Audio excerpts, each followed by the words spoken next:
தமிழ்நாடு முதலமைச்சர் பதவியேற்ற பிறகாக பிரதமரை சந்திப்பதுன்றது மரபு. இது எல்லா முதல்வர்களும் பிரதமரை சந்திப்பாங்க. நேற்றைக்கு முந்தைய நாளே நிறைய முதல்வர்கள் பிரதமரை சந்தித்ததும் உள்துறை அமைச்சர் அமித்ஷாவை சந்தித்த நிகழ்வுகள்லாம் நடந்தது. ஆனால் நம்ம தமிழ்நாடு முதலமைச்சர் போயிட்டு பிரதமரை சந்தித்த பிறகாக உள்துறை அமைச்சர் அமித்ஷாவை சந்திக்கல.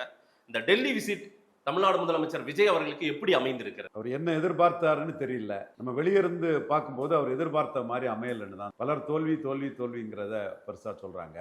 இதுல வெற்றி தோல்விக்கு ஒன்றும் பெருசா இடம் இல்லை. வழக்கமா இந்தியா போன்ற நாடுகளில் சென்ட்ரல் வெரி பவர்.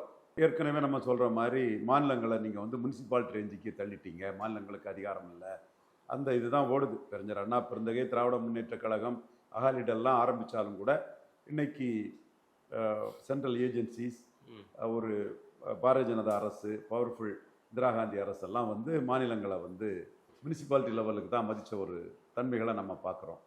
இப்பவும் அந்த இடத்துக்குள்ள ஸ்டாலின் செல்ல போரெல்லாம் தொடுத்து கவர்னர் சான்சலர்லாம்ங்கிறத மாற்றி முதல்வர் சான்சலர்லாம் கொண்டு வந்ததும் மாநிலங்கள் ஒரு ஃபைட்டும் கொடுத்துட்டு தான் இருக்கிறாங்க. பட் சென்ட்ரல் யூனிலேட்டரி கவர்மெண்ட் பெரிய அளவு பவர்ஃபுல்லாக இருக்கிறதுனால எந்த ஒரு மாநில அரசும் தங்களோட டிமாண்ட்ஸு, நிதி ஆதாரம், மத்திய மாநில அரசு உறவுகள், இதற்கெல்லாம் மாநிலத்தோட அதிகார பலமிக்க மத்திய அரசை ஒரு அனுசரித்து போக வேண்டிய சூழ்நிலை இந்திய மண்ணுக்குள்ளே இருக்குது. இதில் அதை டிஃபை பண்ணி மோடி நின்றுப்பார், என்டிஆர் நின்றுப்பார், மம்தா நிற்க முயற்சி பண்ணாங்க.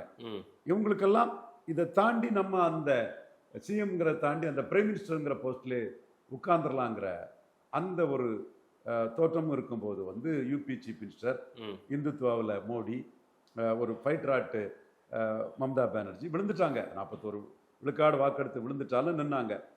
இப்போ விஜய் தென்னிந்தியாவிலே பாப்புலாரிட்டி உள்ள ஒருத்தர், அதை நம்ம மறுக்க முடியாது. அவர் இங்கே ஒரு minority government, TVK minority government, TVK Congress, CPI, Indian Muslim League majority coalition, இந்த எல்லாத்தையும் சேர்த்து சொன்னால் அது பெரும்பான்மை கூட்டணி அரசுன்னு சொல்லலாம். டிவிகே அரசுன்னு சொன்னால் அது மைனாரிட்டி தான். ஸோ இப்படி ஒரு மைனாரிட்டி அரசுனாலும் ஒரு 35 விழுக்காடு வாக்கு பலத்தோடு அவர் மோடியை சென்று பார்க்க போகும்போது அது மற்ற முதல்வர்கள் பார்க்க போகக்கூடிய ஒரு தன்மைக்குள்ளே போகலை.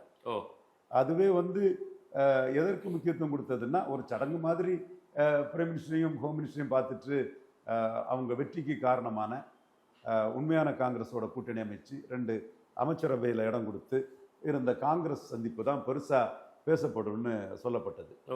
ஆனால் காங்கிரஸில் மல்லிகார்ஜுன கார்கே, ராகுல், சோனியா சந்திப்பு இல்லாமல் போயிடுச்சு.